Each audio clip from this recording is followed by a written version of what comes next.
Hello guys, welcome back L two भैया। तो आइए साथियों, आज एक अहम सवाल के साथ आपसे मैं रूबरू होने जा रहा हूं। वो सवाल ये है कि आपके स्क्रीन पर नज़र आ रही होगी कि वो सवाल है कि फोकानिया करके क्या मैं दूसरे बोर्ड से इंटर कर सकते हैं, या फिर क्या कहते हैं, अगर करेंगे तो किस टाइप से करेंगे, बेहतर क्या होगा। तो इन्हीं बातों पर आज की इस वीडियो लेक्चर में मैं बात करने जा रहा हूं आप सभी के साथ।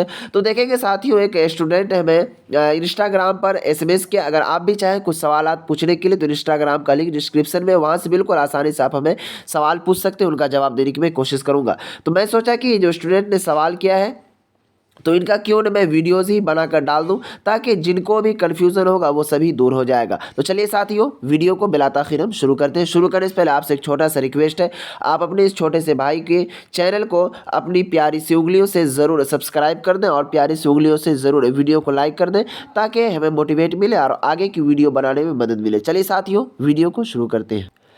तो देखेंगे, सबसे पहला सवाल जो आपको ये मैं बता दूं कि फोकानिया के बाद मैं इंटर कर सकता हूं दूसरे बोर्ड से। तो इसका जवाब होगा हाँ, बिल्कुल आप आसानी से फोकानिया करने के बाद कोई भी बोर्ड हो उससे आप इंटर कर सकते हैं। अब चलेंगे, हम सबसे पहले एक एग्जाम्पल के तौर पर ले लेते हैं बिहार बोर्ड को ही। तो देख लीजिए, जिस टाइप से आप फोकानिया पास किए हुए, वो कोई भी ईस्वी में पास किए हुए हो, चाहे क्या कहते हैं 2000 ईस्वी में हो, 2010 में हो, 2011 में, कोई भी ईस्वी में उससे कोई इफेक्ट नहीं पड़ेगा। अब देखेंगे कि बिहार बोर्ड में एडमिशन किस टाइप से लेंगे इंटर में। तो सबसे इनकी ये सबसे आसान प्रक्रिया ये है कि जिस तरह अभी आपको मालूम होगा कि अभी जो बच्चे फोकानिया पास किए हुए हैं, तो अभी मैट्रिक का एग्ज़ाम हुआ है, जैसा कि आपको मालूम है, और उनका कॉपी की जाँच अभी चल रही है। उनका रिजल्ट आएगा, किसका? तो मैट्रिक का रिजल्ट आएगा। मैट्रिक का रिजल्ट आने के बाद साथियों, बिहार बोर्ड की मैं बात कर रहा हूँ, तो उनका एक रजिस्ट्रेशन का डेट आता है, यानी कि एक OFSS के माध्यम से जो फॉर्म भरी जाती है साथियों, वो क्या कहते हैं, दिया जाता है ऑप्शन कि उसके माध्यम से आप फॉर्म भरेंगे ताकि इंटर में एडमिशन करवाएंगे। तो वही माध्यम से आपको भी फॉर्म भरना पड़ेगा जो फोकानिया पास किए हुए हैं। तो जैसे ही मैट्रिक का रिजल्ट आएगा, उनके चंद दिनों के बाद इंटर में एडमिशन के लिए प्रक्रिया शुरू हो जाती है। तो OFSS के माध्यम से आप फॉर्म भरेंगे। उनके बाद जो है साथियों, आपको जो है क्या कहते हैं, कॉलेज उसमें चूज़ करना पड़ता है। करीब 10 कॉलेज को चूज़ करना पड़ेगा। उनके बाद बिहार बोर्ड की जानिब से उसमें नोटिफिकेशन आता है कि आपका किस कॉलेज में नामांकन होगा। नंबर के बेसिस से होता है कि किस टाइप से आपका किस कॉलेज में। उनके बाद आपको वो दे दिया जाएगा कि आप किस कॉलेज में एडमिशन करवाएंगे। तो उस कॉलेज में आप फोकानिया का मार्कशीट, फोकानिया का एडमिट कार्ड, उनके बाद होता है साथियों माइग्रेशन सर्टिफिकेट, उसको बोलता है साथियों लिविंग सर्टिफिकेट, जिसे आप क्या कहते हैं, तो आपको जो साथियों SLC जो होता है वो लेना पड़ेगा।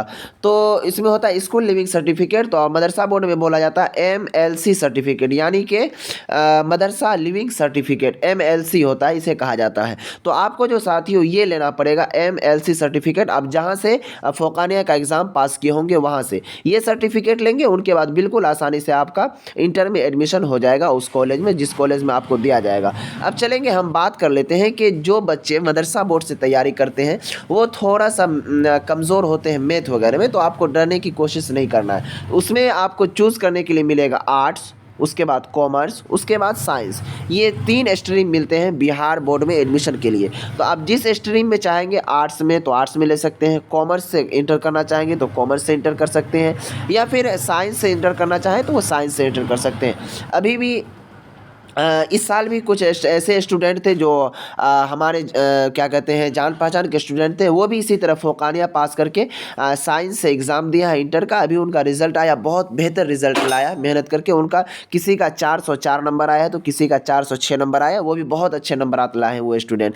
अगर आप भी चाहते हैं कि इस तरह क्या कहते हैं, फोकानिया करने के बाद इंटर करना चाहें अदर बोर्ड से, तो बिल्कुल आसानी से आप कर सकते हैं। अब चलेंगे, हम बात करते हैं कि बेहतर होगा या नहीं। बिल्कुल, अगर आप चाहें तो बिल्कुल बेहतर होगा। देख लीजिए, मदरसा बोर्ड भी वही बोर्ड है, ये बोर्ड भी वही बोर्ड है। अगर आप चाहें तो बिल्कुल आसानी से इससे इंटर करेंगे तो बेहतर होगा, क्योंकि ये बोर्ड थोड़ा सा फास्ट हो गया और ज़्यादा तवज्जो दे रहे हैं।